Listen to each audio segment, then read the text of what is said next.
All right, we had quite the play by Sauce Gardner to set the stage. There's 2 minutes left. It's a 4th down and 3. So getting to stop here doesn't guarantee you the victory. And as we know, the Broncos would get the football back, but it's still a huge play as the Broncos could have had an opportunity to tie the game or at least get them within 2 if they fail to get the 2-point conversion. And the way this play concept works, it is a man coverage play with a single safety deep, meaning the sidelines could be open and you have to have corners who can cover in this situation. Fortunately for the Jets, they absolutely do have that. So it's Courtland Sutton on Sauce Gardner, the best receiver for Denver versus the best corner for the Jets. Watch how when this play begins, you're going to notice, first off, Sauce Gardner doing Sauce Gardner things, not giving up too much separation, because when does he ever give up too much separation? That's not really a thing he does. He does not give up much separation. But now let's cut over to this angle. We're going to finish off with this angle. So, okay, not giving up too much separation. This is slightly past where I showed you, but not much. So,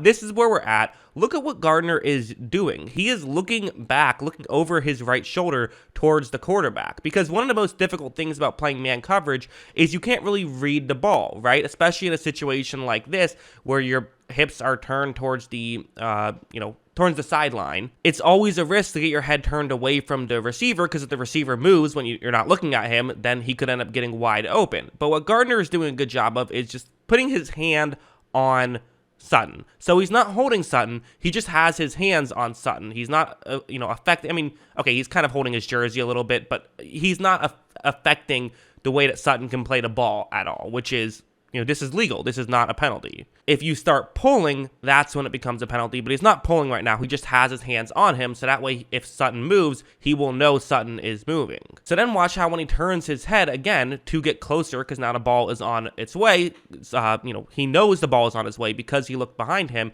He now sees right here, Sutton is adjusting to the ball, and this is exactly what you want to do, is kind of piece it together. Look behind your shoulder, you see, okay, the ball has been thrown. Now you look at Sutton, and now that Sutton's arms are coming up, now you know the ball is about to hit him. Gardner is able to get his hands in there, knock it away, and he certainly saves the day on that one. For a second, it looked a little bit, hairy with the overturned interception by C.J. Mosley, but you know what? All is well that ends well. Jets still get the win.